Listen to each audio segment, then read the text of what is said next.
এই জাদুবিদ্যা সত্য। এবং এখনকার অনেক ভণ্ড যে কবিরাজগুলো বের হয়েছে, এরা জিনকে তাবে করে নিয়ে এই জিনদের মধ্য দিয়ে মানুষের মধ্যে জাদু ছড়িয়ে দিয়েছে এবং এর ফলশ্রুতিতে বহু পরিবার ধ্বংস হয়ে যাচ্ছে। এই জাদুবিদ্যা সত্য। আরও একটা জিনিস সত্য, নবী সাল্লাল্লাহু আলাইহি ওয়াসাল্লাম বলেছেন ইন্না আইনাল হক, চোখের নজর সত্য। নবী করিম সাল্লাল্লাহু আলাইহি ওয়াসাল্লাম বলেছেন চোখের বদনজর সত্য। এই যে আমরা বলি ফেসবুকে এত বেশি ছবি দিয়েন না ভাই, ছবি তুলেন না, বারবার যে বলি নিষেধ করি, কারণ কি জানেন? একটাই কারণ, বিকজ চোখ লাগাটা সত্য। মানুষের চোখ লাগে, এই কথা শুনলে অনেক মজুমদাররা হাসবে না? কথা বুঝতে পারেন নাই?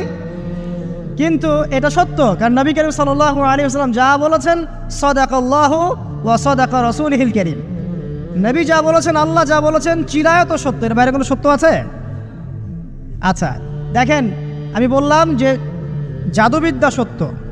এই জাদুবিদ্যার চর্চা মানুষ করে, এখনও করে, এবং এই জাদু দিয়ে মানুষের ক্ষতি করার জন্য জিনের প্রয়োজন হয়, দুষ্ট জিন। এই জিনগুলোকে মানুষ তাবে করে মানুষের ক্ষতি করার চেষ্টা করে। দেখবেন এখন গ্রামে গঞ্জে শহরে সব জায়গায় ছড়িয়ে পড়েছে না? দেখবেন, খুব সতর্ক থাকবেন। আমি পরে সলিউশন বলছি আপনাদেরকে। আরেকটা বলেছি, নবী সাল্লাল্লাহু আলাইহি ওয়াসাল্লাম বলেছেন চোখের বদনজর এমন সত্য যে একটা উটকে এই রান্নার ডেকচির মধ্যে ঢুকাই ফেলতে পারে। আর একটা উট খুব সুন্দর, ভালো, আপনি দেখছেন মাশাআল্লাহ বলেন নাই, নজর লেগেছে, উটটা মারা গেছে দেন, তারপর তাকে জবাই করে খেয়ে ফেলতে হয়েছে। একজন সাহাবী গোসল করছিলেন, গোসল, এটা হাদিস সহিহ। এই যে আলেম ওলামা যারা আছেন তারা জানেন যে এই হাদিস সহিহ। একজন সাহাবী গোসল করছেন, তার গায়ের চামড়াটা খুব সুন্দর ছিল, একদম স্কিনটা অনেক সুন্দর থাকে না এমন কিছু মানুষ? আচ্ছা, এখন আরেকজন সাহাবী এই গোসল দেখছেন দূর থেকে, দেখে বলছেন যে কি চমৎকার তার শরীরের রংটা, যেন কুমারী নারীর মতো, অনেকটা এমন একটা কথা তিনি বলেছিলেন। সাথে সাথে এই সাহাবী অজ্ঞান হয়ে পড়ে গেছে। কোন সাহাবী? যিনি গোসল করছিলেন। এটার আপনি কোনো ব্যাখ্যা দিতে পারবেন না তো, এখানে কোনো সায়েন্স দিয়ে বা মেডিকেল সায়েন্স দিয়ে আপনি কোনো ব্যাখ্যা করতে পারবেন না। একটা ব্যাখ্যা দিতে পারেন, কিন্তু কেন সেটা হলো সেটা আপনি অ্যান্সার খুঁজে পাবেন না। তো নবী সাল্লাল্লাহু আলাইহি ওয়াসাল্লামের কাছে নিয়ে যাওয়া হলো তাকে। তিনি বললেন যে এই ব্যক্তির ব্যাপারে কি কেউ ভালো মন্দ কিছু বলেছিল? তখন একজন সাহাবী বলেন, হ্যাঁ, অমুকে বলেছে এর স্কিনটা অনেক সুন্দর, তোকে ডেকে নিয়ে আসুন। ওকে ডেকে আনা হলো। ডেকে আনার পর নবীজি তাকে অনেক শাসালেন, তোমরা তোমাদের ভাইদেরকে কি মেরে ফেলতে চাও? তখন এই সাহাবী তো অবাক, আমি আবার কখন মারতে চাইলাম ইয়া রাসূলুল্লাহ? আমি তো মারতে চাই নাই, আমি তো খালি বলেছি যে তার গায়ের রংটা অনেক সুন্দর। তখন তিনি বললেন, কেন তুমি সুবহানাল্লাহ বললে না, কেন তুমি মাশাআল্লাহ বললে না? যখন মাশাআল্লাহ বলবেন, সুবহানাল্লাহ বলবেন, নজরটা লাগবে না। আর যখন আপনি মাশাআল্লাহ বলবেন না, সুবহানাল্লাহ বলবেন না, দেখবেন নজর লেগে গেছে। আপনি বিশ্বাস করেন ব্যবসা খুব ভালো চলছে, মানুষ বললো যে বাহ তোর তো ব্যবসা হেভি, লালে লাল শাহজালাল, ঠিক আছে, দেখবেন আপনার কেনা বেচা বন্ধ হয়ে গেছে। এরকম হবে, আমার কথাটা বিশ্বাস করেন। এটা কিন্তু সায়েন্স প্রমাণ করতে পারবে না, আল্লাহ এবং তার রাসূল বলেছেন, তার উপরে কোনো সত্য নেই। আছে সূরা কাহফ 29 নম্বর আয়াত পড়ে দেখেন, আল্লাহ পাক বলছেন ওয়াকুলিল হাক্কু মির রাব্বিকুম, সত্য সেটাই যা তোমার রবের পক্ষ থেকে আসে। ফামান শাআ ফালইউমিন, যার ইচ্ছা হয় বিশ্বাস করুক, ওয়ামান শাআ ফালইয়াকফুর, যার ইচ্ছা হয় সে অস্বীকার করুক। এই কারণে আমরা বলি ফেসবুকে এত বেশি ছবি দেওয়া, এই আই ওয়াশ করা, এই যে শোডাউন করা, হ্যাঁ, ইসলামের কিছু কাজ করলেন একদম মানুষকে না দেখাইতে পারলে ঘুম হচ্ছে না, এগুলো বন্ধ করেন, এগুলো বন্ধ করে দেন আল্লাহর ওয়াস্তে। অফলাইনে কাজ করেন, নিজেকে গোপন করার চেষ্টা করেন। যত বেশি মানুষের কাছে নিজেকে এক্সপোজ করবেন, কাজের বরকত কমে যাবে, চোখ লাগবে, নজর লাগবে। এবং চোখ লাগা বদ নজরে বহু আলেম আস্তে আস্তে মাঠ থেকে মাইনাস হয়ে গেছে না? যায় নাই? এখন কি আলেমদের সংখ্যা বেশি না কম? যত দিন যাবে আলেমের সংখ্যা আরও কমে যাবে। নবীজি বলেছেন আলেমদের সংখ্যা কমতে থাকবে, মানুষ জাহেলদেরকে আলেম বানিয়ে নেবে। তো প্রিয় ভাইরা, জাদুবিদ্যা সত্য, চোখের বদনজর সত্য, রাতের এই অনিষ্টগুলো সত্য, রাতের বেলা অনেক ক্ষতি আছে। এই জন্য নবীজি বলছেন বাচ্চাদেরকে বাইরে বের করো না, এবং তোমরাও রাত যখন গভীর হবে তখন এদিক ওদিক ঘোরাফেরা করো না। দেখবেন রাত যত গভীর হয় আমাদের শহরগুলো তত জীবিত হয়, তাই না? রাত যত গভীর হচ্ছে শহর তত জীবিত হয়। চায়ের দোকানে আড্ডা বেশি, ওই সিনেমা দেখছে, টিভি দেখছে, ক্যারাম খেলছে, লুডো খেলছে, ঘুম নাই। ঘুম কখন? ফজরের আগে। ফজরের নামাজ কিন্তু নাই, ফজরের ঠিক আগে, আবার ওই যে জোহরের নামাজের সময় উঠতেছে। এখন আমাকে বলেন, এরকম জেনারেশনকে দিয়ে কি আসলে ইসলামের কোনো খেদমত হবে? আচ্ছা, নবীজি রাতের বেলা আর্লি ঘুমাতেন, আল্লাহ পাক আমাদের সবাইকে তাড়াতাড়ি ঘুমানোর তৌফিক দান করুন। হ্যাঁ, আপনি ইলম চর্চা করলে রাত জেগে থাকতে পারেন, আপনি যদি জ্ঞান চর্চা করেন রাত জাগতে পারেন, আপনি কোনো গবেষণা করছেন, নামাজ পড়ছেন বা কোরআন হিফজ করছেন, আপনি রাতের আর্লি উঠবেন, এটা আলাদা বিষয়। কিন্তু কমনভাবে আমাদের এই যে ফেসবুক, ইউটিউবিং ইত্যাদিতে আমরা লিপ্ত থাকি, সারা রাতটা কাটাই আড্ডাবাজি করে, এগুলো বন্ধ করতে হবে। এগুলো বন্ধ না করলে ফিজিক্যালি আমরা মানে সুস্বাস্থ্যের অধিকারী হতে পারবো না। সারা দিনটা আমাদের একটা কি বলবো অলসতার ভাবে যাবে এবং দিনের বেলা কাজগুলো ব্যাহত হবে। এতে করে আমাদের উম্মার এই পুরো বড় যে তরুণ প্রজন্ম আছে এদেরকে আপনি সম্পদে পরিণত করতে পারবেন না। তাই এই সিস্টেমটা চেঞ্জ করা দরকার। নবীজি রাতের বেলা এই সূরা বাকারার শেষে 3টা আয়াত তেলাওয়াত করতেন, আমরা করবো ইনশাআল্লাহ। আরেকটা আমল বলে দেই, নবী করিম সাল্লাল্লাহু আলাইহি ওয়াসাল্লাম রাতের বেলা সূরা মুলক তেলাওয়াত করতেন। কোন সূরা এটা? কোন সূরা? তাবারাকাল্লাযী বিয়াদিহিল মুলক। কয়টা আয়াত আছে? 30টা আয়াত আছে। নবীজি বলেছেন সাল্লাল্লাহু আলাইহি ওয়াসাল্লাম যে এই সূরা আপনাকে কবরের আযাব থেকে বাঁচাবে ইনশাআল্লাহ। কবরের আযাব থেকে তো ভাই বাঁচা খুব সহজ নাকি? আমাদের মধ্যে এমন কেউ নাই, শোনেন, আমাদের মধ্যে এমন কেউ নাই আলেম জালেম মুফতি মুহাদ্দিস রাজনৈতিক নেতা পলিটিশিয়ান বিরোধী দল জাতি তারপরে যে সরকার দল যে আছে না কেন কবরের শাস্তি ফেস করবে না এমন একটা মানুষ নাই, কেউ নাই পৃথিবীতে। এই যে আপনি দেখছেন ওই যে কি ইসরায়েলের প্রধানমন্ত্রী, ওই রাশিয়ার প্রধানমন্ত্রী, ওই চায়নার সভ্যতা, পশ্চিমা সভ্যতা, এমন কেউ নাই পৃথিবীতে এখন যাকে কবরের শাস্তি ভোগ করতে হবে না। আছে? সবচেয়ে লঘু শাস্তি মানে লঘু চাপ, এটা বলতে গেলে আসলে আমি ভাষা হারায় ফেলি, তারপরে বলছি আল্লাহ পাক আমাদের সবাইকে হেফাজত করুন, আমিন। একজন সাহাবীর নাম সাদ বিন মুয়াজ। কি নাম? নবী করিম সাল্লাল্লাহু আলাইহি ওয়াসাল্লামের সাথে একদম ডান হাত হয়ে যুদ্ধ করেছেন দীর্ঘদিন। বদর তিনি বীর সেনা, উহুদের বীর সেনা, ঠিক আছে। খন্দকের যুদ্ধেও বীর বিক্রমে যুদ্ধ করেছেন। তিনি আনসার সাহাবী, একদম মদিনার নেতা সাহাবী। সব সাহাবী কিন্তু একরকম নন, কেউ ছিলেন নেতৃস্থানীয় সাহাবী, তিনি ছিলেন একজন নেতৃস্থানীয় সাহাবী, ঠিক আছে। সাদ বিন মুয়াজ নবী করিম সাল্লাল্লাহু আলাইহি ওয়াসাল্লাম এত ভালোবাসতেন তাকে, এত ভালোবাসতেন যে তাকে নিজের মনে করতেন যে সাদ বিন মুয়াজ আনসাররা আমার নিজের। চারটাখানি কথা। এই সাহাবীর খন্দকের যুদ্ধে এই যে হাতের এই দিকে সম্ভবত হাতের এই রগের মধ্যে একটা তীর এসে লাগে এখানে, এবং তীরটা তিনি বের করতে গিয়ে রক্তটা ছিঁড়ে যায়। এরপর ফিনকি দিয়ে রক্ত বের হওয়া শুরু হয়। চিকিৎসা করে করে রক্ত বন্ধ করা যায় নাই, এবং এই রক্তের প্রবাহিত রক্তেই আল্লাহর ইচ্ছায় তিনি শাহাদাত বরণ করেন, তিনি ইন্তেকাল করেন। নবী করিম সাল্লাল্লাহু আলাইহি ওয়াসাল্লাম প্রচণ্ড ব্যথিত হন, মানে মনটা তার খুব নরম হয়ে যায় সাদ বিন মুয়াজ রাদিয়াল্লাহু আনহুর জন্য। তো এই সাহাবীর যখন জানাজার নামাজ পড়ানো হচ্ছে, নবীজি বলছেন 70,000 ফেরেশতা তার নামাজে অংশ নিয়েছে। আর এই সাহাবীকে যখন কবরে শোয়ানো হয়েছে, নবী করিম সাল্লাল্লাহু আলাইহি ওয়াসাল্লাম পরে জানিয়েছেন কবরের যে মৃদু চাপ, সাদ বিন মুয়াজ রাদিয়াল্লাহু আনহুর কবরেও সেই মৃদু চাপ দেওয়া হয়েছে। আমি কি বুঝাতে পারলাম ভাই? আমাদের কোনো দাম আছে এখনকার পলিটিশিয়ানদের কোনো দাম আছে? এখনকার সমাজ নেতার কোনো দাম আছে? এখনকার সুদখোরদের কোনো দাম আছে? এই ঘুষখোর দুর্নীতিবাজদের কোনো দাম আছে? আমরা যারা কাঠমোল্লা হয়ে আছি আমাদের কোনো দাম আছে? সাদ বিন মুয়াজ রাদিয়াল্লাহু আনহু যদি কবরের শাস্তি তাকে না ছাড়ে, প্রশ্নোত্তর পর্ব তাকে না ছাড়ে, আমরা পার পাবো? নবী করিম সাল্লাল্লাহু আলাইহি ওয়াসাল্লাম বলছেন সূরা মুলক তেলাওয়াত করো রাতের বেলা, ইনশাআল্লাহ সূরা মুলকের তেলাওয়াত কবরের আযাব থেকে তোমাকে বাঁচান। আর আমাদের তো ভাই কবরে সবাই সাথে যাবে না, গার্লফ্রেন্ড যাবে না, বাপ মা ভাই বোন সবাই যাবে না। একজন ব্যক্তি সুদ খাচ্ছে, জিজ্ঞাসা করে দেখেন কেন খায়, বলবে তার সন্তানের জন্য খায়, তার বউয়ের জন্য খায়, তার মা বাবাকে দেখতে হবে তাই খায়, তাই না? একজন ব্যক্তি ঘুষ খায়, বলবে আমার পরিবারের জন্য খাই। একজন দুর্নীতি করছে, পুকুর চুরি করছে, বলবে দুর্নীতি করছে আমার পরিবারের জন্য খাই, পরিবার ভালো থাকবে। সবার একই এক্সকিউজ যে পরিবার যেন ভালো থাকে, আমার সন্তানরা যেন ভালো থাকে, আগামী প্রজন্মের জন্য কিছু রেখে যেতে পারি, তাই না? এরকম একটা মানুষও কি আপনার সাথে কবরে যাবে? আর এই বোকা মানুষ কেন বোঝে না যে আপনার কবরে আপনাকেই যেতে হবে? তাহলে আপনি কি কারণে অন্যের কারণে নিজের পরকাল নষ্ট করছেন? অন্যের সুখের জন্য আপনি আপনার পরকাল নষ্ট করছেন। সুদ খাচ্ছেন, দিব্যি মায়ের সাথে জেনা করছেন। আপনাদের এলাকায় নাকি সুদের সমস্যা অনেক বেশি। কয়েকটা হাদিস বলে দেই, আমি ওদেরকে আক্রমণ করতে আসি না, আমি শুধু তাদেরকে 3টে হাদিস শোনাতে এসেছি। 1 নম্বর হাদিস শোনেন। আল্লাহর নবী মুহাম্মদ সাল্লাল্লাহু আলাইহি ওয়াসাল্লাম বলেছেন, সুদের পাপের 73টা শাখা আছে। কয়টা?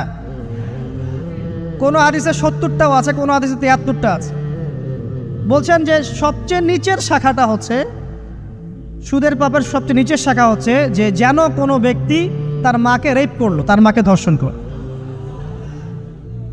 1 দিরহাম যে ব্যক্তি সুদ খায়, সহিহ বুখারীতে আরেকটা হাদিস এসেছে, সে যেন 36টা মেয়েকে ধর্ষণ করলো। আর আমি একটা কথা বানায় বলছি না, যদি বিশ্বাস না হয় কওমি মাদ্রাসা আছে, আলেম ওলামা আছে, গিয়ে বুখারী খুলতে বলেন, পড়তে বলেন, খালি একবার পড়তে বলেন, দেখেন যদি না থাকে তাহলে আমাকে এর সাথে থাপ্পড় দিয়ে যায়। যদি না থাকে হাদিস এটা, তাহলে আমার গালে একটা থাপ্পড় দিয়ে যায়। আর যদি থাকে তাহলে আল্লাহর রাস্তায় সুদ খাওয়া ছেড়ে দেন। কোনটা করবেন? চ্যালেঞ্জ করবেন? নবীজি বলেছেন, 1টা দিরহাম যে ব্যক্তি সুদ খায়, দিরহাম মানে কি? রৌপ্য মুদ্রা। এটা এখন দেখতে পারবেন না, জাদুঘরে আছে। এই জন্য সারা বিশ্বে দেখবেন তরুণদেরকে ধ্বংস করার সমস্ত ষড়যন্ত্র চক্রান্ত চলছে। কিভাবে? পয়েন্ট নাম্বার 1, প্রথমত ইহুদি এবং খ্রিস্টান এই সভ্যতা আপনার সাথে যা করেছে তা হচ্ছে আপনাকে আপনার জীবনের উদ্দেশ্য থেকে তারা সরিয়ে দিয়েছে। এটা 1 নাম্বার কাজ তারা করেছে। আল্লাহ পাক কোরআনে বলেছিলেন, ওয়ামা খালাকতুল জিন্না ওয়াল ইনসা ইল্লা লিয়াবুদুন, আমি মানুষ এবং জিনকে শুধুমাত্র আমার ইবাদত করার জন্যই সৃষ্টি করেছি। তারা আপনাকে এই উদ্দেশ্য থেকে সরিয়ে দিয়েছে। এখনকার যুবক শ্রেণী আল্লাহর জন্য বাঁচে না, আল্লাহর জন্য মরে না। নো, এখনকার যুবক শ্রেণী টাকার জন্য বাঁচে, পদের জন্য বাঁচে, চাকরির জন্য বাঁচে, একটা মেয়ের জন্য বাঁচে। এখনকার যুবক শ্রেণী আল্লাহর জন্য বাঁচে না। ইল্লা মাশাআল্লাহ, অল্প কিছু ভাই আছে জানি, তাদের কথা আলাদা। এটা প্রথম কাজ সেটা করেছে, আপনাকে আপনার জীবনের উদ্দেশ্য থেকে সরিয়ে দিয়েছে। আমি 100% নিশ্চিতভাবে বলতে পারি, আপনি যে যুবককে জিজ্ঞাসা করবেন যে বাবা তোমার জীবনের উদ্দেশ্য কি, কেউই বলবে না আমার জীবনের উদ্দেশ্য জান্নাত। চ্যালেঞ্জ করলাম, আমি জিজ্ঞাসা করে দেখি, কোনো যুবক বলবে না আমার জীবনের উদ্দেশ্য জান্নাত, বলবে না। তার জীবনের উদ্দেশ্য চাকরি, অথবা একটা অ্যাফেয়ার, অথবা পলিটিক্যাল পাওয়ার, অথবা স্ট্যাটাস, অথবা জমি বাড়ি, অথবা গাড়ি। কারণ সমাজ এবং পরিবার তাকে এটাই শিক্ষা দিয়েছে, নিজের পায়ে দাঁড়াতে হবে বাবা তোমাকে। তো প্রথম যে কাজটা তারা করেছে সেটা হলো তারা আপনাকে আপনার জীবনের উদ্দেশ্য থেকে সরিয়ে দিয়েছে। 2 নাম্বার কাজ তারা যেটা করেছে সেটা হলো যে আপনার শারীরিক শক্তিটাকে তারা নষ্ট করেছে। প্রথমত, এখনকার যুবকদের শারীরিক শক্তি আর আমাদের চাচাদের শারীরিক শক্তির মধ্যে আকাশ পাতাল পার্থক্য আছে। এখানকার কোনো চাচার সাথে লড়াই করার ক্ষমতা তোমাদের নাই। তোমরা 3 জন মিলে একজন চাচার সাথে পারবা না ইনশাআল্লাহ, আমি বিশ্বাস করি এটা। আমার একজন আত্মীয় যিনি একটা প্রশাসনিক পদে আছেন, হার্ট স্ট্রোক করেছিলেন, আমি দেখতে গিয়েছিলাম। তিনি একসময় বাংলাদেশের পক্ষে অস্ত্র ধরেছিলেন। যখন একটা সীমান্তে লড়াই হয়েছিল বাংলাদেশের সাথে অন্য একটা নাফ নদীর ওখানে, তিনি বিডিআরে ছিলেন, যেটাকে আমরা বিডিআর বলি। আমি যখন তাকে দেখতে গিয়েছি, আমি বলেছিলাম যে না আপনি তো দুর্বল হয়ে যাচ্ছেন। তিনি আমাকে বলেছিলেন যে তুমি এখনো আমার সাথে পারবা না, তুমি এখনো আমার সাথে পারবা না। আগেকার মানুষদের যে শক্তি, ফিজিক্যাল স্ট্রেংথ, এটা তোমাদের মধ্যে নাই। তোমরা কি বুঝতে পারো? এটা ওরা করেছে। কিভাবে জানো? তোমাদের জীবনযাত্রার রুটিনটা তারা চেঞ্জ করে দিয়েছে। তোমরা এখন ঘুমাও 12টা, 1টা, 2টা, 3টায়, আর ওঠো ওই যে 10টা, 11টা, 12টায়। তোমরা আর রসুলের সুন্নাহ অনুযায়ী চলো না। আমাদের চাচারা ঘুমাতেন 9টায়, ওই যে ভোর 4টায় উঠতেন, তাহাজ্জুদ পড়তেন, তারপরে নামাজ পড়তেন, মাঠে কাজ করতে যেতেন। তাদের যে ফিজিক্যাল স্ট্রেংথ, এটা তোমাদের মধ্যে নাই। যদি আবারও মুক্তিযুদ্ধ হয়, তোমরা কিছুই করতে পারবে না দেশের জন্য। ওটা পেঁচার পরে লাভ নাই যে সোনার প্রজন্ম তৈরি করতেছে, এগুলো বোগাস কথাবার্তা। বিশ্বাস না হয় একটা মাঠে 10 পাক রাউন্ড দেওয়ান না সবাইকে, একটা মাঠে নিয়ে যান, 10 পাক দৌড়াতে লাগায় দেন, দেখেন কয়জন দৌড়াতে পারে। তোমাদের শারীরিক শক্তি ওরা নষ্ট করে দিয়েছে। এটা একটা, তোমাদের রুটিনটা ওরা চেঞ্জ করেছে। তোমাদের হাতে ধরিয়ে দিয়েছে smartphone, laptop, internet, Facebooking, YouTubing, সারা দিন সারা রাত ওই মোবাইলের পিছনেই বসে আছে। আমি শহরের ছেলে তো, আমি তো আরো ভালো জানি আপনাদের চাইতে। রাস্তায় হাঁটি, মাথা উপরে তুলে হাঁটে না, মাথা নিচের দিকে তুলেই হাঁটে। কার সাথে ধাক্কা লাগছে, কার সাথে কি হচ্ছে টেরই পায় না। শারীরিক শক্তি তোমাদের নষ্ট করেছে। আরেকটা কাজ তারা করেছে, আমরা যে খাবার খাই সেই প্রত্যেকটা খাবারের মধ্যে তারা এমন কিছু পয়জন ঢুকিয়ে দিয়েছে যার মধ্য দিয়ে এমন জটিল জটিল রোগ ব্যাধির সৃষ্টি হচ্ছে যেটা আগের 50-100 বছর আগে ছিল না। বিশ্বাস না হলে আপনি চেক করে দেখেন। এখন যত খাবার তোমরা খাও, বাইরের খাবার, ম্যানুফ্যাকচার্ড খাবার, এই প্রতিটা খাবার তোমাদের শরীরের জন্য ক্ষতিকর। যা খাচ্ছ বাইরের ম্যানুফ্যাকচার্ড, এই যে ড্রিঙ্কসগুলো খাচ্ছ, এই যে ফুডগুলো খাচ্ছ, ফাস্টফুড খাচ্ছ, এই যে হোটেলগুলোতে খাচ্ছ, হাইজেনিক কোনো খাবারই তোমরা খাচ্ছ। অথচ আমাদের এই চাচাদের দিকে তাকিয়ে দেখো, তারা সব দেশি জিনিসপত্র খেয়ে খেয়ে বড় হয়েছেন। ওই সময় ফ্রেশ বাতাস, ফ্রেশ খাবার, এখনও তারা স্ট্রং। আর তোমার এই 30 বছর বয়সে, আমার এই 30-25 বছর বয়সে আমরা ওটা করতে পারছি না। এটা এমনি এমনি হয়নি, এটা ওদের চক্রান্ত ছিল যাতে করে মুসলিম উম্মার তরুণ প্রজন্মকে তারা ধ্বংস করতে পারে। মুসলিম উম্মার তরুণ প্রজন্ম সেই জাজবা রাখে না। 1 নাম্বার তোমাদের জীবনের উদ্দেশ্য থেকে সরিয়েছে, 2 নাম্বার তোমাদের খাবারের অভ্যাস চেঞ্জ করেছে, 3 নাম্বার তোমাদের এই শারীরিক সক্ষমতা নষ্ট করেছে, 4 নাম্বার তোমাদের শিক্ষা ব্যবস্থাকে সে ধ্বংস করেছে। কথাটা ভালো করে শোনো, তোমাদের শিক্ষা ব্যবস্থাকে তারা ধ্বংস করেছে। কিভাবে? তুমি 25 বছর এই সেকুলার লাইনে পড়াশোনা করবা, 25টা সূরা তুমি শিখতে পারবা না, ইম্পসিবল। তুমি 25 বছর এদিকে পড়াশোনা করেছো, কিন্তু 25টা হাদিস তোমার জানা নাই, 25 জন সাহাবীর নাম তুমি বলতে পারবে না, তুমি রাসূলুল্লাহ সাল্লাল্লাহু আলাইহি ওয়াসাল্লামের জীবনী কখনো পড়ে দেখো নাই, ছুঁয়েও দেখো নাই, তার স্ত্রীদের নাম তোমার জানা নাই, 10 জন জান্নাতি সুসংবাদপ্রাপ্ত সাহাবীর নাম তোমার জানা নাই। কিন্তু তুমি এদিকে science, arts, commerce, physics, chemistry, biology, হাবি জাবি সব পড়ে শেষ করেছো, ইসলামের বেসিক নলেজ তুমি অর্জন করো নাই। এটা ওদের চক্রান্ত ছিল, শিক্ষা ব্যবস্থা দিয়ে তোমাদেরকে ইসলাম থেকে সরিয়ে দেয়া, এবং তারা সেখানে 100% সফল। এগুলো নিয়ে কথা বলার সময় যেহেতু আমাদের নাই, আমরা যেহেতু আমাদের ওই যে হাত বাঁধা, আমিন টামিন এইসব নিয়ে আমরা যে মারামারি কাটাকাটির মধ্যে আছি, এটাই হচ্ছে আমাদের বড় জিহাদ আমাদের, তাই না? এই জায়গায় কাজ করা উচিত ছিল। পক্ষান্তরে যারা মাদ্রাসায় পড়ছি আমরা, অত্যন্ত দুঃখজনক যে মাদ্রাসায় পড়ার পরেও আমরা সাম্প্রদায়িক হয়ে যাচ্ছি। কেন জানি নিজের বুঝ, নিজের দল, নিজের মাযহাব, নিজের তরিকার বাইরে আমরা আর চিন্তা করতে পারছি না।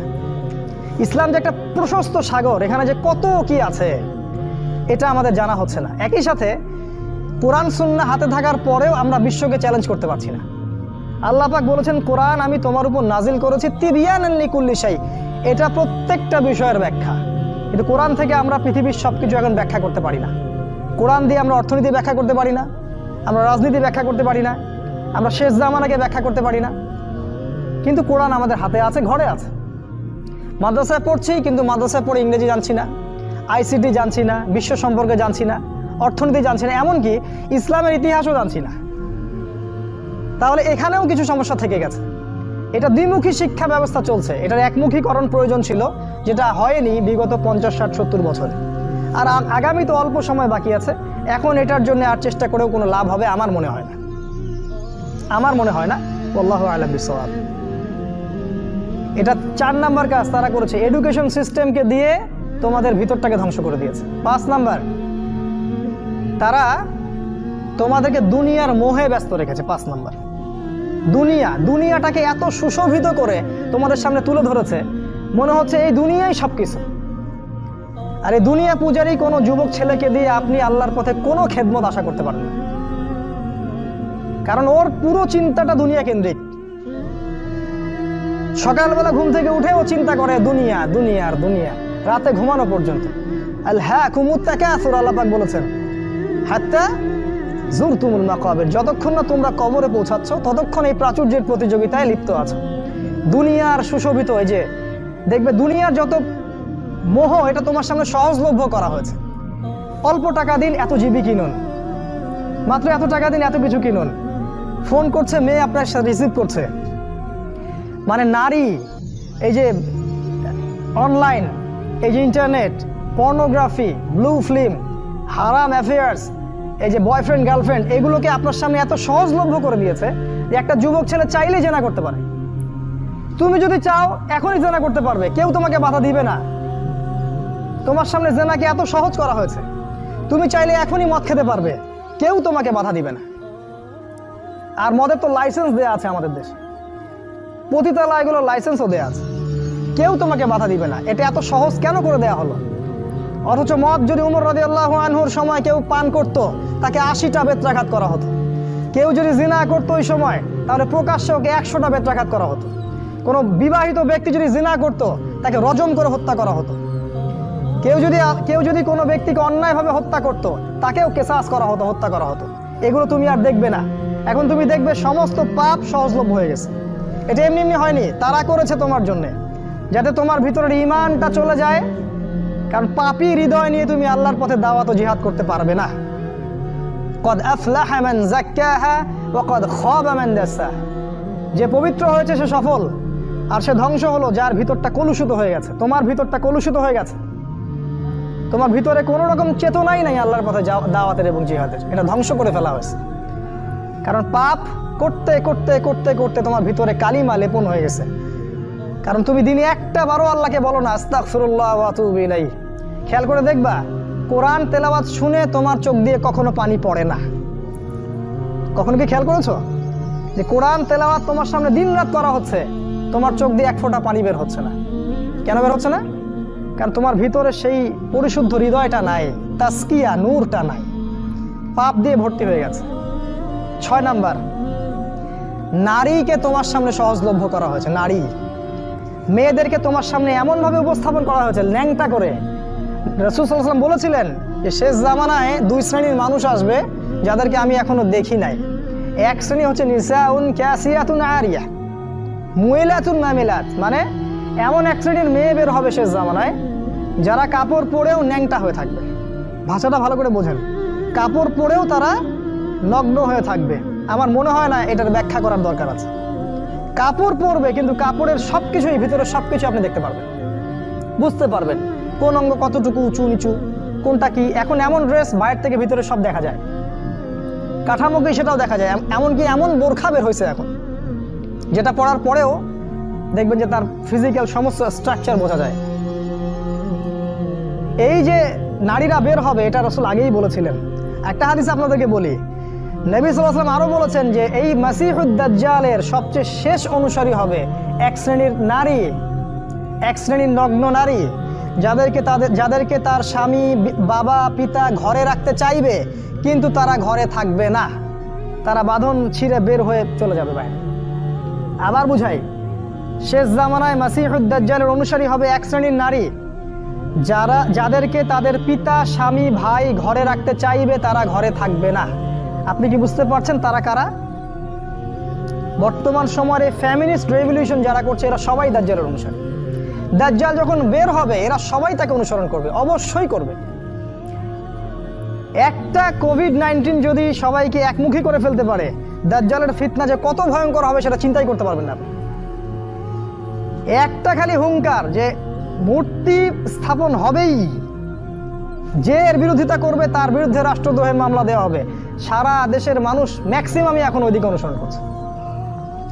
এই যদি অবস্থা, তাহলে দাজ্জাল যখন বের হবে তখন যে কোটি কোটি মানুষ তাকে অনুসরণ করবে না, এটা কি কোনো গ্যারান্টি আছে? বরং কোটি কোটি মানুষই তাকে অনুসরণ করবে। তোমার সামনে নারীকে সহজলভ্য করে দেওয়া হয়েছে। স্কুলে নারী, স্কুল কলেজের মধ্যে কো এডুকেশন, ছেলে মেয়ে একসাথে বসে পড়াশোনা করে। একটা মেয়ে এরকম নগ্ন পোশাক পরে আমার সামনে যদি বসে থাকে দিনে 5 ঘন্টা, কয়দিন আপনি জেনা থেকে দূরে থাকতে পারবেন বলেন তো?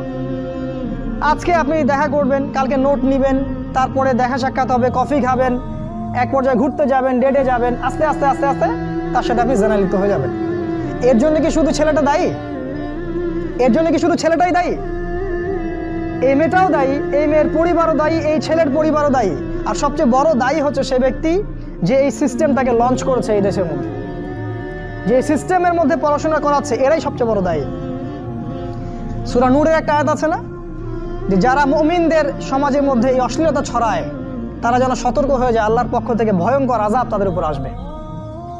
হাদিসে আসছে এমন এমন রোগ ব্যাধির উদ্ভব হবে যেটা আগে কখনো হয়নি। এই দেখেন কি হচ্ছে এখন, এমন এমন রোগ ব্যাধি আসবে অশ্লীলতার কারণে, বেহায়াপনার কারণে, যেটা আদৌ কখনো পৃথিবীতে আসে নাই। দেখেন সামনে কি হয়, আরো ভয়ঙ্কর প্রলয় আসবে ইনশাআল্লাহ, কেউ ঠেকাতে পারবে না। নবীর কথা এগুলো, বদলানোর কোনো সুযোগ নাই। তোমরা পড়াশোনা করবা, তোমাদের সামনে মেয়েদেরকে ছেড়ে দেওয়া হয়েছে, কলেজে যাবা তখন তো আরও অবস্থা খারাপ, ফ্রি মিক্সিং, যা ইচ্ছা তাই করতে পারবা তোমরা। আর সামনের দিনগুলোতে দেখবা লিভ টুগেদারকে জায়েজ করে দেওয়া হবে, এটাও হবে, এটাও দেখার বাকি থাকবে না। অন্য দেশগুলোর মতো দেখবা ছেলে মেয়ে একসাথে থাকতে পারবে, বিয়ের দরকার হবে না, এটাও হবে সামনে। মেয়েকে সহজলভ্য করে দেওয়া হবে, চাইলেই তুমি জেনা করতে পারবে। এগুলো এমনি এমনি হয়নি, ওরা প্ল্যান করে এটা করেছে যাতে তোমার ভিতরের ইমানি তেজটা নষ্ট হয়ে যায়। যার ইমানের তেজ থাকবে না, ধ্বংস হয়ে যাবে সে। 7 নাম্বার, তোমার প্রতি তারা প্ল্যান করেছে আর একটা এরকম, যে তোমাকে ইসলামের মধ্যে যখন তুমি ইসলাম ফলো করতে চাইবা, কোনোভাবে যদি তুমি ইসলাম ফলো করতে চাও, তখন দেখবা ইসলামের মধ্যে এসে 1000টা দলাদলি, 1000টা। তখন তুমি কনফিউজড হয়ে যাবা যে কোথায় যাব আর কোথায় হক পাবো। যারা ইসলামপন্থী তাদের মাঝেও তারা এমন একটা চক্রান্ত করে দিয়েছে যাতে মুসলিমরা মুসলিমদের সাথে সারা জীবন মারামারি কাটাকাটি করতে থাকে। বাস্তবতা দেখেন তাই হচ্ছে। এভাবে তারা তোমাকে ওদের গোলাম বানানোর প্ল্যান করেছে। 8 নাম্বার, রিজিক, তোমাকে সারাদিন রিজিকের টেনশন দিয়ে রেখেছে ওরা। রিজিক নিয়ে প্রতিটা যুবক টেনশন আর টেনশন, কি করব, কি খাবো আর কি পড়বো, কি কবে চাকরি পাবো আর কি ব্যবসা করবো, সারাদিন রিজিকের টেনশন।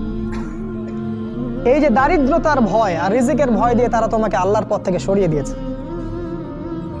9 নাম্বার, আমি খুব শর্ট করে বলছি, অনেক ডিটেলস সময় লাগবে বেশি বললে। 9 নাম্বার হচ্ছে যে তারা যেটা প্ল্যান করেছে যে তোমার রিজিকের মধ্যে তারা হারাম ঢুকিয়ে দিয়েছে। হারাম, তুমি যে সেক্টরেই যাবা রিজিকের সন্ধানে, সেখানে গিয়ে দেখবা হারাম সেখানে যুক্ত হয়ে আছে। হয় ঘুষ থাকবে, না হলে সুদ থাকবে, না হলে প্রতারণা থাকবে, অথবা অন্য কোনো এমন কিছু থাকবে যার মধ্য দিয়ে তোমাকে রিজিক অন্বেষণ করতে হবে। চাকরিগুলোর দিকে তাকান, এখন দেখেন কি অবস্থা। ঘুষ ছাড়া আপনি চাকরি পাবেন, এটাও বিশ্বাস করতে বলেন আমাকে? আমি তো পাইলাম না ফার্স্ট ক্লাস রেজাল্ট নিয়ে। ব্যবসা করতে যাবেন, সেখানেও দেখবেন এমন সিস্টেম করে দিয়েছে আপনি চাইলেও অনেক সময় হালাল ব্যবসা করতে পারবেন না। একটা হালাল পণ্যের ব্যবসা করবেন, সেখানেও হারাম তারা ঢুকিয়ে দিয়েছে। এগুলো এমনি এমনি হয়নি। আর 10 নাম্বার একটা হচ্ছে যে ইসলামিক মানে জীবনের প্রতিটা ক্ষেত্রে বলতে বোঝাচ্ছি আপনার ব্যক্তি জীবন, আপনার সামাজিক জীবন, আপনার পরিবার, আপনার এই যে রাষ্ট্র, বিশ্ব, ইসলামের প্রতিটা ক্ষেত্রে যে একজন ব্যক্তি হবে আপনার আদর্শ, তিনি হচ্ছেন কে? মুহাম্মদ রাসূলুল্লাহ সাল্লাল্লাহু আলাইহি ওয়াসাল্লাম। এটা কার কথা? আমাদের কথা না আল্লাহর কথা? লাকাদ কানা লাকুম ফি রাসূলিল্লাহি উসওয়াতুন হাসানা। ওই উসওয়াতুন হাসানা যাকে আপনার উচিত ছিল ব্যক্তি, পরিবার, সমাজ, রাষ্ট্র সমস্ত জীবনে বাস্তবায়ন করার, এই উসওয়াতুল হাসানা তারা সরিয়ে দিয়েছে, দেয় নাই? এখন আপনার উসওয়াতুল হাসানা কার্ল মার্কস অথবা লেনিন অথবা স্টেলিন অথবা আব্রাহাম লিঙ্কন অথবা অমুক তমুক দার্শনিক কেউ না কেউ। আপনি মুহাম্মদ সাল্লাল্লাহু আলাইহি ওয়াসাল্লামকে আর জীবনের সব ক্ষেত্রে নেতা হিসেবে গ্রহণ করতে চান না। কথা কি মিথ্যা বলেছি? আপনি হয়তো ইবাদত করছেন তার পদ্ধতিতে, তা আপনি অর্থনৈতিক জীবনে গিয়ে তার হেদায়েত মানছেন না। আপনি সামাজিক ক্ষেত্রে গিয়ে রাসূলের আদর্শ মানছেন না। বিশ্ব রাজনীতি করতে আপনি রাসূলের আদর্শের মোটেই পরোয়া করছেন না, ওটা জাদুঘরে। এই বিষয়গুলোতে আমরাই ভালো বুঝি। অপেক্ষা করতে থাকেন। জাস্ট আমার তো কিছু করার নাই, আমাদের তো কিছু বলারও নাই, আমরা তো মাজলুম এবং দুর্বল। আমরা শুধু এতটুকু বলবো, আপনি just wait until you reach your grave. আপনি যতক্ষণ পর্যন্ত আপনার কবরে পৌঁছান নাই, ওই পর্যন্ত অপেক্ষা করতে থাকেন। তারপরে দেখেন আপনার সাথে কি হয়। যখন ফেরেশতারা কলার ধরে তুলে প্রশ্ন করবে, মান হাযা রাজুল বুইসা ফীকুম, এই ব্যক্তি কে ছিল যাকে তোমাদের কাছে রাসূল করে পাঠানো হয়েছিল, তখন এরা কোশ্চিন কালেও বলতে পারবে না যে ইনি হচ্ছেন রাসূলুল্লাহ সাল্লাল্লাহু আলাইহি ওয়াসাল্লাম। বলে মা আদরি, আমি জানি না, লা আদরি, আমি জানি না। মানুষ কিছু বলতো, আমি শুনতাম। খুবই ভয়ঙ্কর জায়গা। একজন সাহাবীর নাম বলি, সাদ বিন মুয়াজ রাদিয়াল্লাহু আনহু, নাম শুনেছেন? তোমরা তো শোনো নাই মনে হয়। সাদ বিন মুয়াজ এত ভালোবাসতেন নবী তাকে, তার মৃত্যুতে রাসূল সাল্লাল্লাহু আলাইহি ওয়াসাল্লাম এত কষ্ট পেয়েছিলেন সাদ বিন মুয়াজ আনসার সাহাবী ছিলেন, তার একার দাওয়াতে প্রচেষ্টায় মদিনায় বহু মানুষ ইসলাম কবুল করেছিল। এই মানুষ খন্দকের যুদ্ধে তার গায়ে একটা তীর লাগে, প্রচুর রক্ত প্রবাহ হয় এবং তিনি মারা যান, শহীদ হয়ে যান। এই সাদ বিন মুয়াজের জানাজায় 70,000 ফেরেশতা অংশ নিয়েছিল এবং আল্লাহ রাব্বুল আলামিনের আরশ এই বান্দার মৃত্যুতে কেঁপে উঠেছিল। আপনাকে বলতে চাচ্ছি, এই সাদ বিন মুয়াজ রাদিয়াল্লাহু আনহুর কবরেও চাপা দেয়া হয়েছে, দুই দিক থেকে চাপা দেয়া হয়েছে। তিনি বলেছেন, রাসূল সাল্লাল্লাহু আলাইহি ওয়াসাল্লাম, যদি কোনো ব্যক্তির কবরে আযাব না হতো তাহলে সাদ বিন মুয়াজের কবরে আযাব হতো না। তার কবরেও প্রশ্ন হয়েছে এবং চাপ দেওয়া হয়েছে। কবরের জীবন কেমন করে আপনাকে বুঝাবো, কিভাবে বুঝাবো আমরা? আমাদের বুঝানোর কোনো ক্ষমতাই নাই। আজকে আপনি রাসূলের আদর্শকে পরোয়া করছেন না। কাল যখন আপনাকে রেখে আসা হবে ওই যে বিসমিল্লাহি আলা মিল্লাতি রাসূলিল্লাহ বলে, তখন বুঝবেন যে রাসূলের মিল্লাত কাকে বলে। আল্লাহ পাক আমাদেরকে উসওয়াতুল হাসানা নির্ধারণ করার তৌফিক দান করুন।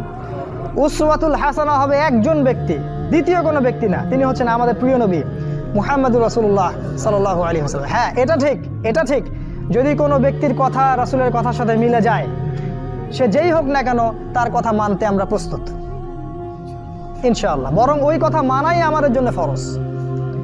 আর পৃথিবীর যে ব্যক্তি হোক না কেন, সে যত বড় নেতা হোক না কেন, যেই হোক না কেন, কারো কথা যদি নবীর কথার সাথে না মিলে, তাহলে সেই কথা মানতে আমরা মোটেও বাধ্য নই, বরং সেটাকে না মানাই হচ্ছে আপনার ঈমানের দাবি।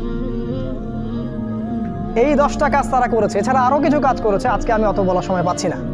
এখন আপনার প্রতি নাসিহা হচ্ছে যে যদি আপনি চান যে আপনার যৌবনকালটাকে আপনি আল্লাহর পথে ব্যয় করবেন, দুনিয়াতেও সুখী হবেন, পরকালেও সুখী হবেন, তাহলে আপনার জন্য একটা হাদিস আমি পেশ করছি।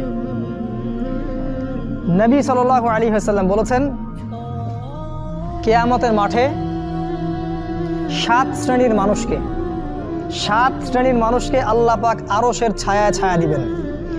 তার মধ্যে এক শ্রেণীর মানুষ হচ্ছে তারা যারা তাদের যৌবনকালটাকে আল্লাহর পথে ঢেলে দিয়েছে। আপনি কি চান কিয়ামতের মাঠে আল্লাহ আপনাকে আরশের ছায়া দেখ? আমি এটা অনেক দিন বলেছি হাদিসটা, যে কিয়ামতের মাঠে মানুষ যখন উঠবে তখন তাকে 5টা প্রশ্ন করা হবে। তোমার জীবন কোন কালে ব্যয় করেছো? তোমার যৌবন কোন কাজে ব্যয় করেছো? কোন পথে সম্পদ উপার্জন করেছো আর কোন পথে সম্পদ ব্যয় করেছো? আর জানা অনুযায়ী আমল করেছিলে কি না? এখানেও দেখেন, তোমার যৌবন কোন পথে ব্যয় করেছো আলাদা প্রশ্ন হবে। যদি আমরা যৌবন আল্লাহর পথে ব্যয় করতে পারি, আরশের ছায়া আপনি ছায়া পাবেন ইনশাআল্লাহ। আপনার নেতা হবে জান্নাতে হুসাইন রাদিয়াল্লাহু আনহু। এটা তো জানেন, তিনি হবেন জান্নাতে যুবকদের সর্দার।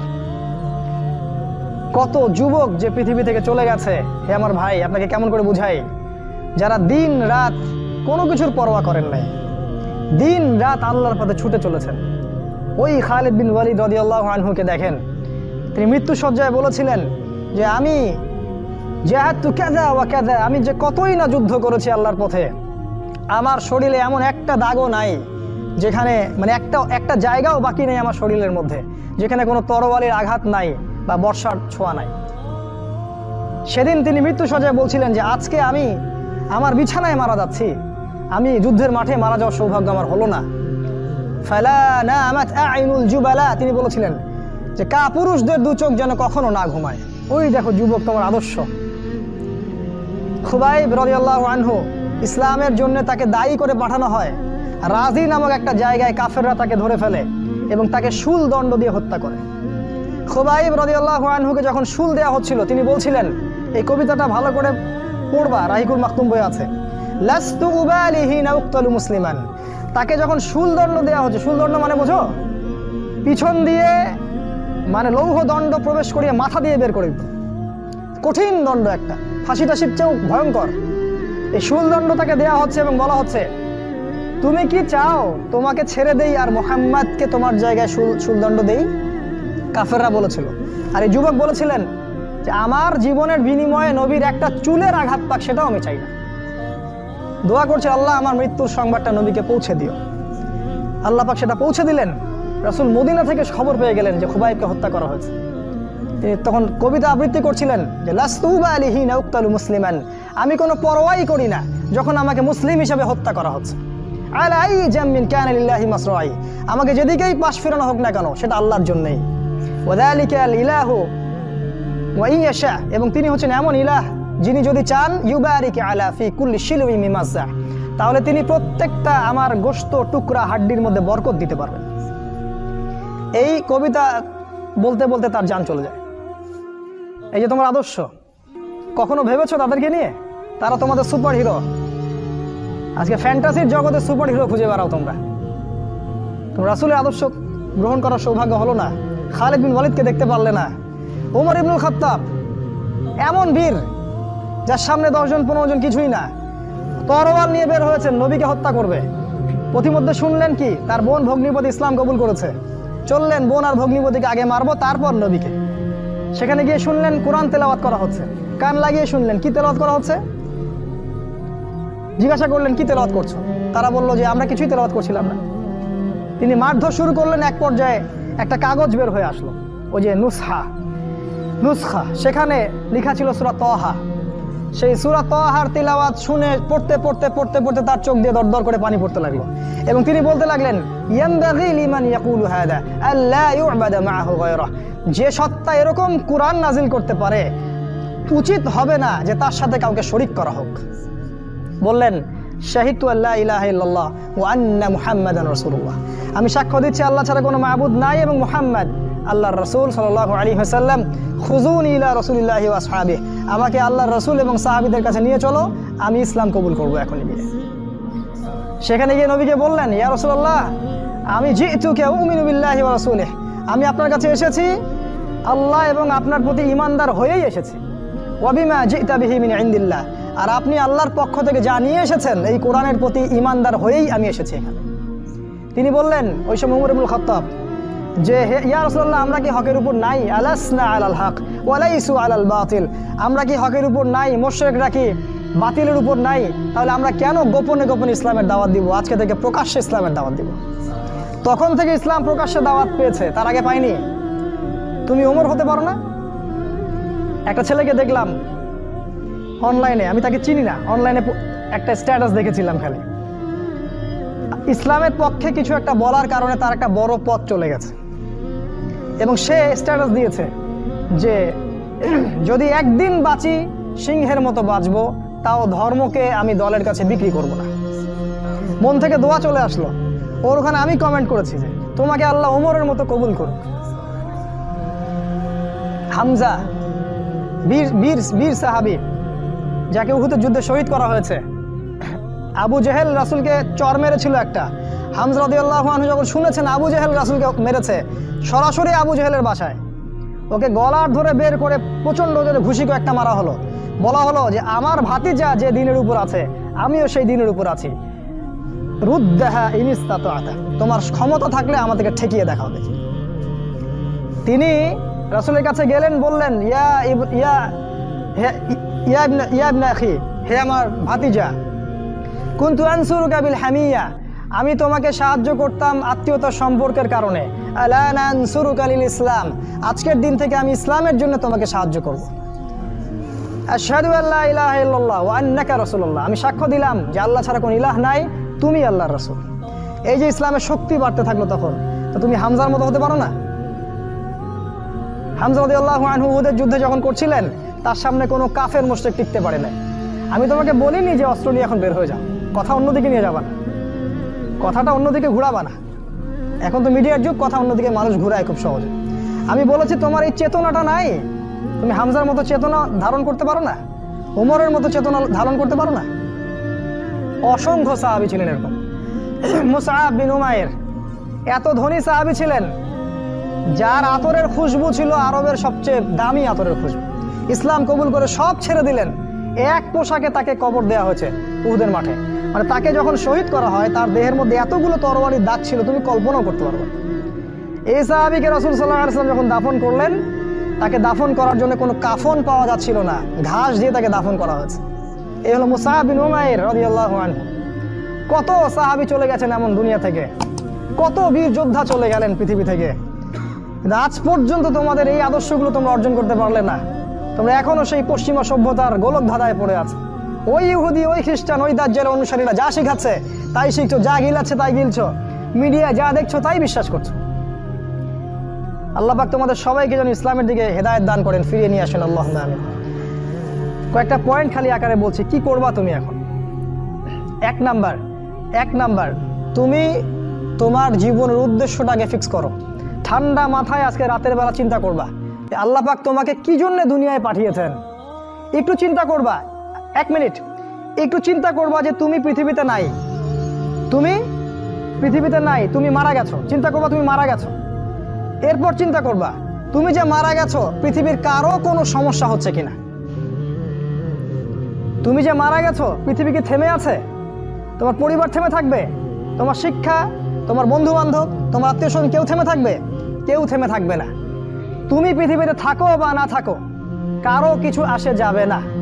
আল্লাহ পাক তোমাকে যে পৃথিবীতে রেখেছেন একটা সুযোগ খালি দিয়েছেন, যাতে তুমি আল্লাহর দ্বীনের জন্য কিছু করতে পারো। এটাই আল্লাহ তোমার কাছে চান, আর কিচ্ছু চান না। আর কিচ্ছু আল্লাহ তোমার কাছে চান না। আল্লাহ চান তুমি একজন ভালো মানুষ হও, ভালো মুসলিম হও এবং দ্বীনের জন্য কিছু খেদমত করে পৃথিবী থেকে বিদায় নাও। এই দিন তুমি ছাড়াও বিজয়ী হবে ইনশাআল্লাহ। তুমি থাকো বা না থাকো এই দিন কিন্তু বিজয়ী হবেই। হয় তোমাকে নিয়ে হবে অথবা তোমাকে ছাড়াই হবে। জীবনের উদ্দেশ্য ফিক্স করো। জীবনের উদ্দেশ্য একটাই, জান্নাত। জান্নাত পাওয়ার জন্য যা করা দরকার তাই করতে হবে। কোরআন হাদিস মেনে চলা থেকে শুরু করে আমল করা, আদব আখলাক সব কিছু এর মধ্যে চলে আসবে ইনশাআল্লাহ। আল্লাহ পাক তোমাকে পথ দেখাবেন। আগে তুমি জীবনের উদ্দেশ্য ফিক্স করো। একটা কথা বলি, সবাই তোমাদেরকে বলবে জীবনে সফল হতে হবে। অনেক কথা আমি বলছি আমার ব্যক্তিগত অভিজ্ঞতা থেকেই বলছি। আল্লাহ পাক আলহামদুলিল্লাহ ফার্স্ট সেকেন্ড ছাড়া রেজাল্ট আমাদের হতো না। যখন থেকে আমরা বুঝতে পেরেছি যে ট্র্যাকে আমরা যাচ্ছি সে ট্র্যাকটা ভুল, এই বুঝটা যখন থেকে আসছে আমাদের মধ্যে, আমরা চেষ্টা করছি অন্যদেরকে আমাদের শিক্ষা দিয়ে সচেতন করার জন্য। আমরাও ভুল করেছি, ভুলের উপর ভুল করেছি। আল্লাহ পাক যেন মাফ করেন, আল্লাহুম্মা আমিন। সাফল্যের সংজ্ঞা শেখানো হতো আমাদেরকে পরিবার থেকে।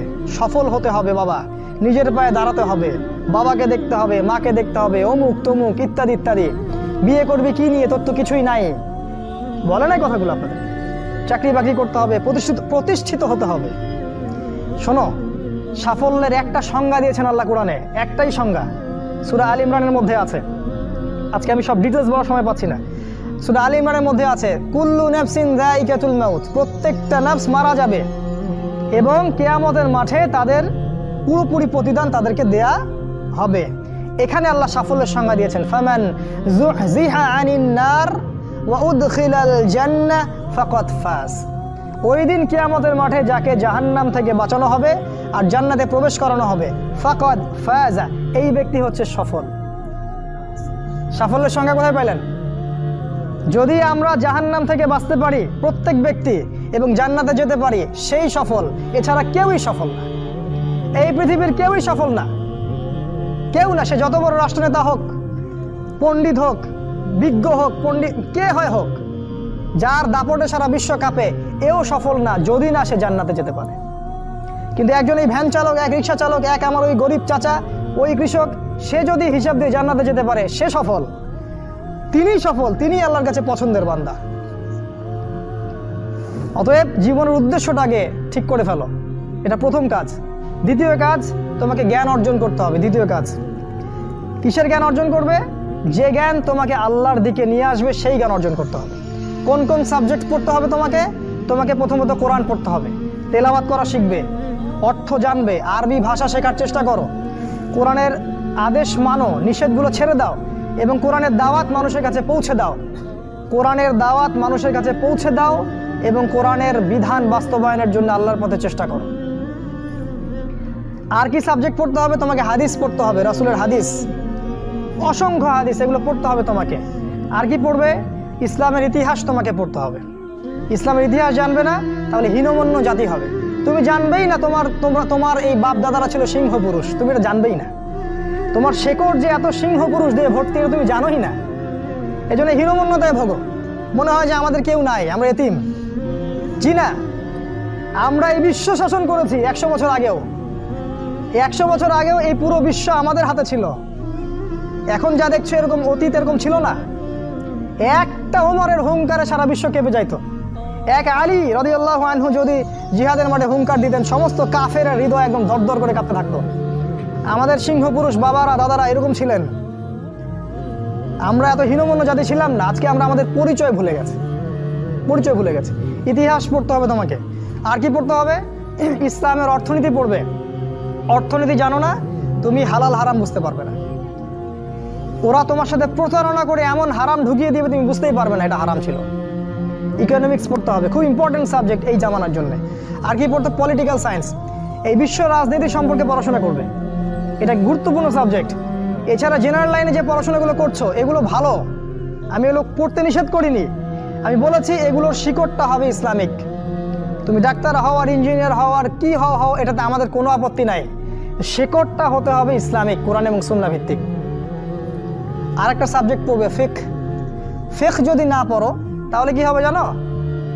তাহলে নফল মুস্তাহাব আমলগুলো নিয়ে মারামারি কাটাকাটি করে ফরজ ঐক্য নষ্ট করে ফেলবা। এখনকার দেখো না যে অল্প কিছু পড়াশোনা করে, 2 পাতা পড়াশোনা করে দায়ী হয়ে গেছে একেবারে। কোরআনটা ঠিক মতো পড়তে পারে না, রিডিং ঠিক মতো পড়তে পারে না, বড় বড় ফতোয়া দিয়ে বেড়াচ্ছে, ওইটা হালাল আর ওইটা হারাম, ওইটা অমুকের এই নাই অমুকের সেই নাই। হচ্ছে না এটা ফিকহ না জানার কারণে হচ্ছে। ফিকহের বুঝ কঠিন বুঝ, গভীর বুঝ। এই জন্য ইমাম আবু হানিফা থেকে শুরু করে যত ফকিহ ছিলেন সবাইকে ভক্তি শ্রদ্ধা সম্মান করতে শিখো। ফিকহটা অনেক কঠিন একটা জিনিস। আমরা তো এখানে সমালোচনা বেশি করতে চাই, এটা ঠিক না। এই ফিকহের জ্ঞান না থাকলে তুমি কোনটা ফরজ, কোনটাকে বেশি গুরুত্ব দেওয়া লাগবে, কোনটা নফল, কোনটাকে মুস্তাহাব, কোনটা ওয়াজিব পর্যায়ের, কোনটা সুন্নতে মুআক্কাদা, কোনটা কি সব বুঝতে পারবে না। আর না বুঝতে পারলে তুমি কি করবা? যে বিষয়ে ছাড় দেয়া যেত সেটাকে ছাড় না দিয়ে তুমি বড় বড় জিনিসগুলোকে ভেঙে ফেলবা। খেয়াল করে দেখবেন ছোট ছোট মাসআলাগুলোকে নিয়ে, যেগুলো ইখতিলাফি মাসআলা, যেগুলো নিয়ে সাহাবায়ে কেরামদের মধ্যে দ্বিমত ছিল, এগুলোকে নিয়েই বাংলাদেশে শত শত দল হয়ে গেছে। হয় নাই? কোনো দল কি বলেছে আল্লাহ নাই? কোনো দল বলে যে রাসূল নাই, কোরআন নাই, আমাদের কেবলা আলাদা, এটা বলে? সবার আল্লাহ এক, রাসূল এক, কেবলা এক, কোরআন এক, সুন্নাহ এক, সব এক। তাহলে এতগুলো দল কেন হলো? ওই যে সংকীর্ণ মানসিকতা এবং এই ফিকহের বুঝ না থাকার কারণে হয়েছে। তাই ফিকহটা পড়বে, না হলে তোমার দ্বারা উপকার না হয় উম্মার ক্ষতি হয়ে যাবে। আর 2-1টা সাবজেক্ট বলছি। জিও পলিটিক্স, ভূ রাজনৈতিক প্রেক্ষাপটটা পড়তে হবে তোমাকে। এর সাথে একটা সাবজেক্ট অবশ্যই পড়বে রাসূলুল্লাহ সাল্লাল্লাহু আলাইহি ওয়াসাল্লামের জীবনী। এই কয়েকটা সাবজেক্ট যদি পড়তে পারো, শেষ জামানায় ইনশাআল্লাহ আল্লাহ পাক তোমার হাতে পতাকা দিবেন এবং তুমি আল্লাহর দ্বীনের পতাকা বহন করবে ইনশাআল্লাহ। জ্ঞান নাই, কিচ্ছু করতে পারবে না। যদি তুমি জ্ঞান অর্জন করতে না পারো, তুমি বাতিলের মোকাবেলা করতে পারবে না। এখনকার যুদ্ধটা অস্ত্রের যুদ্ধ না, এখনকার যুদ্ধ জ্ঞানের যুদ্ধ। তুমি ওদের সাথে অস্ত্রের যুদ্ধ করে পারবে না। এখনকার যুদ্ধটা জ্ঞানের যুদ্ধ। ওটাও আসবে সামনে, যখন ইমামুল মাহদী আসবেন, সারা বিশ্ব জুড়ে মালহামা শুরু হবে, তখন মহাযুদ্ধ। এই ফিজিক্যাল স্ট্রেংথ নিয়ে, মেন্টাল স্ট্রেংথ নিয়ে, ইমানের স্ট্রেংথ নিয়ে পারবে না। জ্ঞান অর্জন করো, কারণ রাসূল সাল্লাল্লাহু আলাইহি ওয়াসাল্লামকে প্রথম আল্লাহ আদেশ করেছেন ইকরা, পড়ুন। জ্ঞান নাই, সমাজ সংস্কার করতে পারবে না। এটা 2। 3 নাম্বার হচ্ছে জ্ঞান অনুযায়ী আমল করতে শেখো। দ্রুত যতটুকু জানলা আমল করতে শেখো, আগামীকালের জন্য ফেলে রাখবে না। আজকে যা শিখেছো আজকে আমল করো। রাসূলের সুন্নাহগুলোকে গুরুত্ব দিয়ে করো। যেখানে ইসলাম প্রশস্ততা দিয়েছে সেখানে প্রশস্ততা প্রদর্শন করো, যেখানে প্রশস্ততা নাই সেখানে ওটাই মেনে চলো। ইসলাম একটা প্রশস্ত রিলিজিয়ন, এখানে অনেক কিছু প্রশস্ততা আছে, সেই প্রশস্ত ইসলাম ফলো করো, আমলগুলো করো। প্রতিদিন 5 ওয়াক্ত সালাত মসজিদে জামাতের সাথে পড়তে হবে। যখন তুমি রমাজান মাস পাবে, সওম রাখতে হবে। যাকাতের সম্পদ আসলে যাকাত দিবে। মানুষের সাথে ভালো আচরণ করতে শিখো, উম্মাহকে ঐক্যবদ্ধ করতে শিখো। কোরআনের জ্ঞান অর্জন করো, সুন্নাহর জ্ঞান অর্জন করো এবং জানা অনুযায়ী আমল করে তুমি তোমার নিজের ভিতরে একটা পরিবর্তন নিয়ে আসো। পবিত্র হওয়ার চেষ্টা করো, সব পাপ থেকে তওবা করে ফিরে আসো। রাসূলের সুন্নাহগুলোকে গুরুত্ব দাও। A to Z, বাথরুমে যাওয়া থেকে শুরু করে তোমার জীবনের প্রতিটা ক্ষেত্রে নবীজির সুন্নাহগুলোকে তোমার উপর বাস্তবায়ন করো। নিজের উপর সুন্নাহ নাই, তুমি সমাজে সুন্নাহ বাস্তবায়ন করতে পারবে না। 3 নাম্বার। 4 নাম্বার, আদর্শ পরিবার গড়ে তোলো। আদর্শ পরিবার গড়ে তোলার জন্য তোমাকে তাড়াতাড়ি বিয়ে করতে হবে। তোমার সামর্থ্য আছে, শারীরিক মানসিক সামর্থ্য আছে, রুজির একটা ব্যবস্থা আছে, বিয়ে করে ফেলো, দেরি করবে না। বিয়ে করে ফেলো, দেরি করবে না। আমি বলছি অবশ্যই তোমার শারীরিক সামর্থ্য থাকতে হবে, মানসিক সামর্থ্য থাকতে হবে, অর্থনৈতিক সামর্থ্য থাকতে হবে, একটা মেয়ের রেসপন্সিবিলিটি নেওয়ার সামর্থ্য থাকতে হবে। সামর্থ্য হয়ে গেলেই তুমি বিয়ে করে ফেলবে, আর কোনো দিকে দেখার দরকার নাই। এমনকি তোমার যদি একাধিক বিয়ে করার সামর্থ্য থাকে সেটাও তোমাকে করতে হবে। যার একাধিক বিয়ে করার সামর্থ্য আছে সে যদি না করে সেটাই তার জন্য গুনার কাজ। জি, এই কথাগুলো বলার সাহস পায় না অনেকে, এই কথাগুলো বলার সাহস হয় না, আলেমদেরই হয় না। দুইটা বিয়ে করলে মানুষ আবার কি মনে করবে, আমার মনে হয় চরিত্রের সমস্যা ইত্যাদি ইত্যাদি। আরে বোকা, তাহলে কোরআনের মধ্যে 4টা বিয়ের কথা আসলো কেন? আল্লাহ পাক কি এমনি এমনি আয়াত নাজিল করলেন নাকি? আল্লাহ পাক খুব ভালো করেই জানেন ছেলেদের চেয়ে মেয়েদের সংখ্যা বেশি হবে, অনেক ছেলে মারা যাবে, মেয়েরা সমাজে বেঁচে থাকবে। কত অসংখ্য এতিম মেয়ে সমাজে পড়ে আছে, অসংখ্য বিধবা মেয়ে সমাজে পড়ে আছে। ওদের দায়িত্ব নিতে হবে না? কে নিবে ওদের দায়িত্ব? যদি ছেলেরা দায়িত্ব না নেয় কে দায়িত্ব নেবে? ওই মেয়েগুলা কি সমাজের প্রজাপতি হয়ে থাকবে? ওরা কি পতিতালয়ের সম্পত্তি হবে? ওদের অধিকার নাই। এখানে অধিকার দিলে আমরা চরিত্র খারাপ হয়ে যায়। আর এদের সাথে তোমরা সারা দেশে এবং বিশ্বে জেনা করে বেড়াচ্ছ, এগুলাতে চরিত্র খারাপ হয় না। একটা ছেলে বিয়ে করার পরেও 10টা মেয়ের সাথে পরকীয়া করে, এটাতে চরিত্র খারাপ হয় না। কিন্তু যদি আরেকটা বিয়ে করে তখন সমাজের মানুষ তাকে বাঁকা চোখে দেখা শুরু করে। এটা জাহিলিয়াত, এটা পুরো সম্পূর্ণ মক্কার জাহিলিয়াত চলছে। দ্রুত বিয়ে করো, বিয়ে করে আদর্শ পরিবার গঠন করবে। পরিবারটা এত শক্তিশালী হবে যে পরিবারের ভিতর যেন কোনো রকম শিরক, কোনো বেদাত, কোনো কুফর, কোনো হারাম ঢুকতে না পারে। পারবে না ইনশাআল্লাহ? ইনশাআল্লাহ। 5 নাম্বার, তোমার সন্তানদেরকে মানুষ করে যাও। কালকে তুমি থাকবে না, তোমার সন্তানরা বেঁচে থাকবে। এক একটা সন্তান, এই যে বাচ্চাগুলোকে এমনভাবে বড় করতে হবে যাতে এরা আগামী দিনের ওমর হয়, আগামী দিনের হামজা হয়, আগামী দিনের খালিদ বিন ওয়ালিদ রাদিয়াল্লাহু আনহু হতে পারে ইনশাআল্লাহ। নিজে কি করেছি, সারা জীবন বৃথা চলে গেল। নিজের সাথে যা হয়েছে হয়েছে, বাচ্চাদের সাথে আর রিস্ক নেবেন না। বাচ্চাদেরকে ধ্বংস করবেন না আল্লাহর ওয়াস্তে। ওদেরকে আল্লাহর পথে দিয়ে দিন, দিন শেখান, কোরআন শেখান, হাদিস শেখান, ডিনামাইট করে গড়ে তোলেন। 7 নাম্বার, হালাল রিজিক অন্বেষণ করো তোমরা।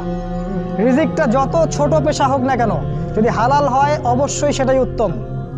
আর যত বড় পেশা হোক না কেন, যদি হারাম হয় সেটা তোমার জন্য জাহান্নামে যাওয়ার কারণ হবে। অনেক বড় পদ আছে কিন্তু সেখানে ঘুষ আছে, সুদ আছে, প্রতারণা আছে, সেখানে যাবে না। আল্লাহর ওয়াস্তে সেখান থেকে দূরে থাকো। আর তুমি যদি কৃষক হয়ে থাকো, তোমার রুজির মধ্যে হালাল থাকে, তুমি কৃষিকাজ করেই সংসার চালাও, কোনো সমস্যা নাই ভাই, কোনো সমস্যা নাই। লজ্জার কিছু নাই, অপমানের কিছু নাই। তুমি আল্লাহর কাছে প্রিয় বান্দা। আল্লাহ পাক বলেছেন, ইন্নাল্লাহা তাইয়্যিব লা ইয়াকবালু ইল্লা তাইয়্যিব।